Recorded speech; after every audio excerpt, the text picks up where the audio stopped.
If you're ready to buy or sell your home, then stop in at 4234 Market Street to let one of the agents at Howard Hanna Professionals help.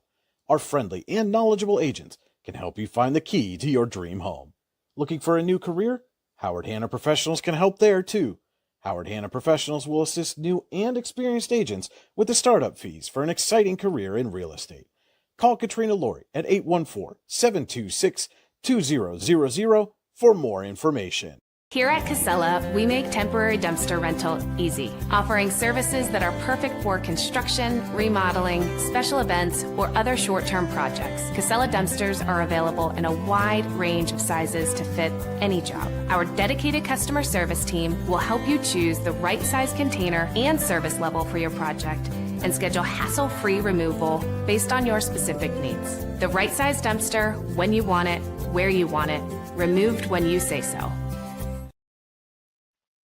A very pleasant, good Saturday morning to you, everyone. Welcome into this special edition of Coffee and a Conversation. I'm Brian Hagberg with you on your Daily Local. And again, a very special episode for us this week.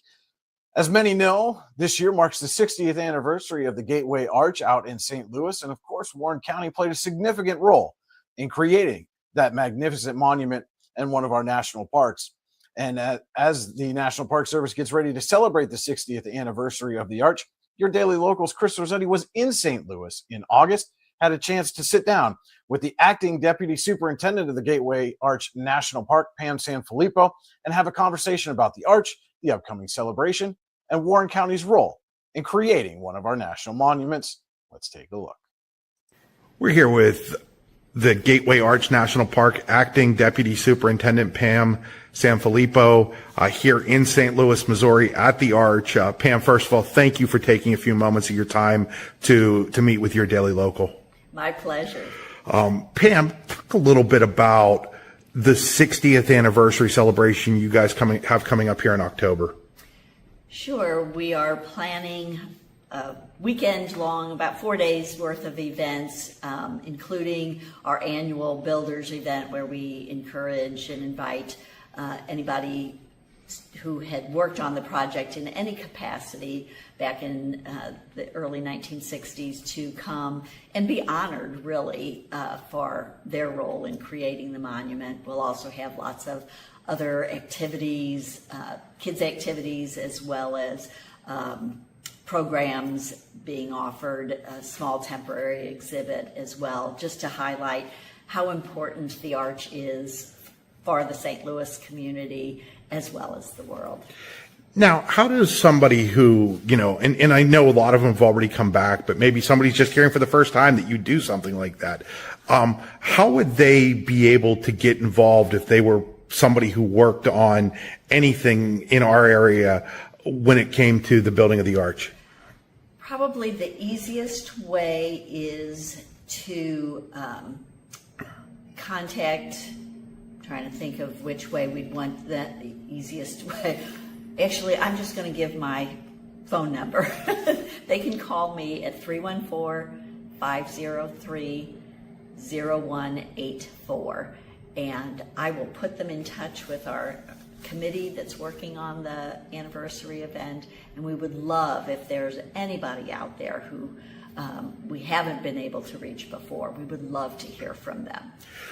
Obviously, people in Warren know how important the Arch, their role in building the Arch was. And I know you were talking to me off air about how you found that out a couple of years ago and how cool you think it is. How cool do you think it is that Warren takes such great pride in this? I think it's wonderful.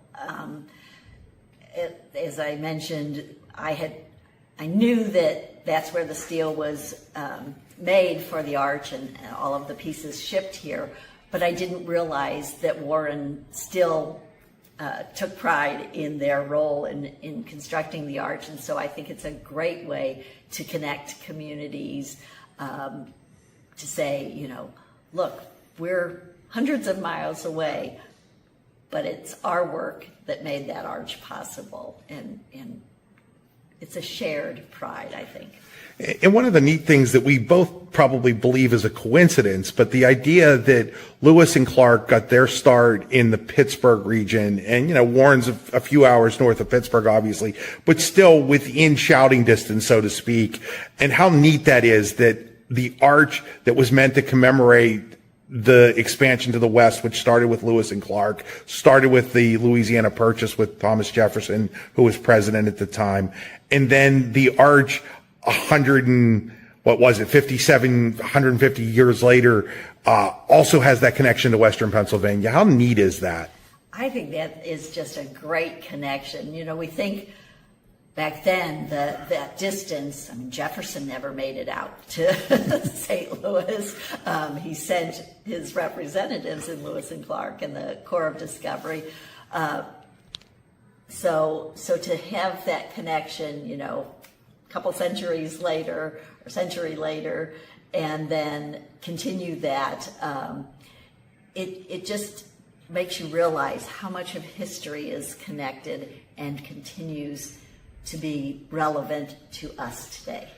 When you think about the arch and where it stands now in not just St. Louis or the United States, but in the world, you think about the Leaning Tower of Pisa, you think about the Eiffel Tower, but I think that a lot of people, when they think about the United States, think about the arch.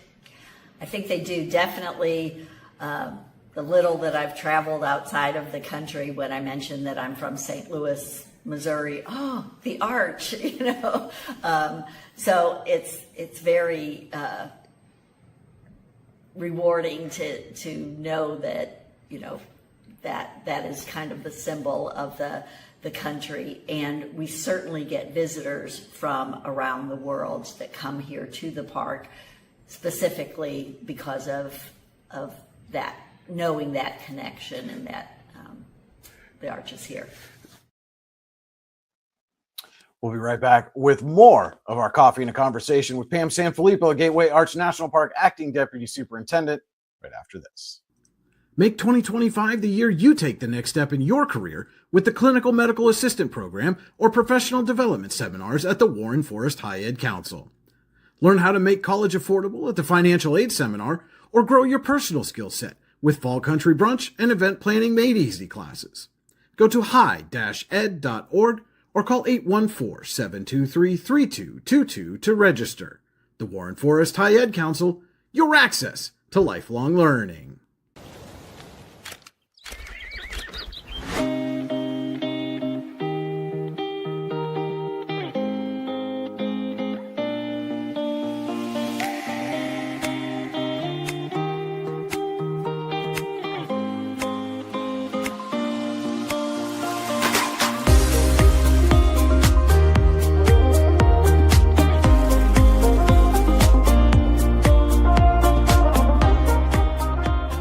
Founded in 1978 and headquartered in Warren, Pennsylvania General Energy has become a leading oil and natural gas producer in the Appalachian Basin. PGE is a proud and growing organization making positive contributions to the region's economy and environment. We are equally proud of our commitment to safety and environmental programs. PGE is a strong, family-oriented company that believes in giving back to the communities in which we live, work, and play. PGE, producing the energy we need, protecting the environment we treasure. Get him! He cannot! Caleb Jacobzak gonna go 90! High school sports aren't just games. They're the heart of the community. And now, your Daily Local is giving our high school athletes the spotlight they deserve.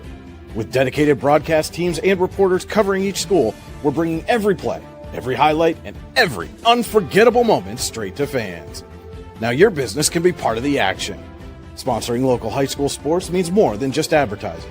It means connecting with thousands of students, families, and fans who love this community just as much as you do. With live broadcasts, social media promotions, website features, and more, your brand will be front and center during the biggest moments of the season. Don't miss this opportunity to showcase your business and support our local athletes. Sponsorships are limited, so act now. Join us in making high school sports bigger than ever. Contact us today at sales@yourdailylocal.com or call 814-688-6810 to secure your spot. And welcome back to this special episode of Coffee and a Conversation. Now let's get back to our Chris Rossetti's conversation with Pam Sanfilippo, Gateway Arch National Park Acting Deputy Superintendent from earlier in August. Talk a little bit about this museum you guys have built. It's not just about the arch, even though there's a huge part of it that is about the arch. It's really about the history of St. Louis. It is. So the museum was reimagined and totally redone and opened in 2018 as part of a larger project for the St. Louis community. And up until that point, the old museum that had been done in 1976 had nothing to do about the construction of the arch.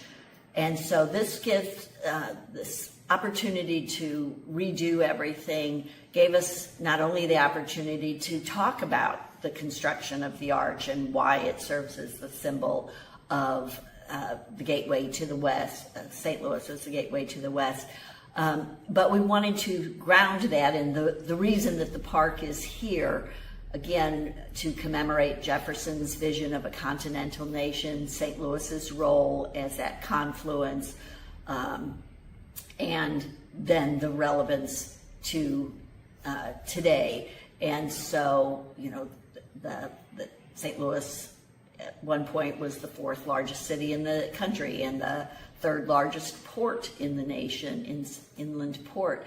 And so there are still many people who are coming through St. Louis, making their way west. And so it's wonderful to be able to tell a more complete story from multiple perspectives and understand how we all fit in this nation, and then encourage people. We just reopened the old courthouse as well, and so we've got exhibits up there that talk about the relevance of that site as far as civil rights are concerned, with Dred and Harriet Scott suing for their freedom, and that case started here in St. Louis that went to the U.S. Supreme Court in 1857, and then Virginia Minor, who sued for a woman's right to vote here in St. Louis, that also went to the U.S. Supreme Court. So St. Louis has a long history of having a larger impact than just the St. Louis area, and the connection to Warren just helps with all of that. I thought one of the cool things, and at first it's a little intimidating when you get on the tram to go up, because it's got these 4-foot doors, and we'll show some of that in pictures to people. But the cool thing is you have the glass doorway, so you can actually see the steel, the inside of the arch going up. I don't know how often you think about that when you've taken those trips up, but I thought that was kind of neat. I think that was all part of the intent of those design of the tram system by Dick Bowser. I mean, he had some parameters set on him as far as how many people needed to be transported every hour and throughout the day. But the fact that they intentionally made those doors glass, inserts, so that you could see those inner workings, because other than that, there'd be no other way for visitors to see that. And again, trying to get people to think of the craftsmanship, the skill, the efforts of all of those people that made it a reality as they're going up. Always thinking of the safety of the future visitors. Have you ever done the 1,000 steps? I have walked down the steps. I have not walked up. We do have all of our staff are trained, who work the top of the arch, have to be trained that in an emergency if we had to walk visitors down. So I have done that myself. How long does that take? It's not super long,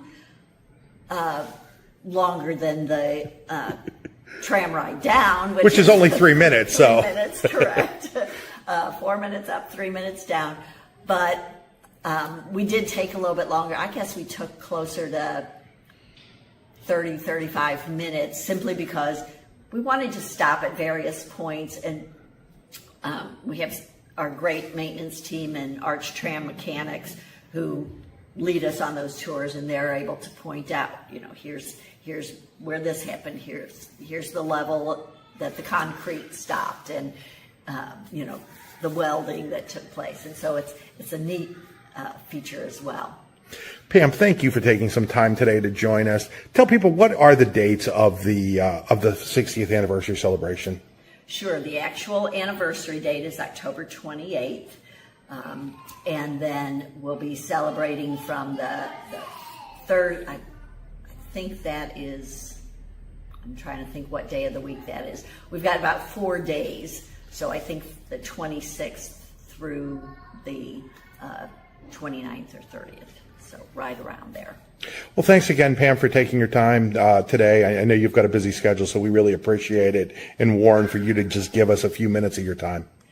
Happy to do it. Thanks so much for coming and inviting me to speak with you. And don't forget, you're welcome anytime. Again, that was Pam Sanfilippo, the acting deputy superintendent at Gateway Arch National Park, speaking with Your Daily Locals. Chris Rossetti back in August. I want to thank not only Pam, but the entire staff at the Gateway Arch National Park for taking some time to sit down with us and being very accommodating and letting us bring you this special glimpse into the 60th anniversary of the Gateway Arch, most of which started right here in Warren County. That'll wrap up this special episode of Coffee and a Conversation. I want to thank you so much for tuning in. This is Brian Hagberg on Your Daily Local saying thanks so much for watching and enjoy the rest of your weekend. Here at Casella, we make temporary dumpster rental easy, offering services that are perfect for construction, remodeling, special events, or other short-term projects. Casella dumpsters are available in a wide range of sizes to fit any job. Our dedicated customer service team will help you choose the right size container and service level for your project and schedule hassle-free removal based on your specific needs. The right size dumpster, when you want it, where you want it, removed when you say so.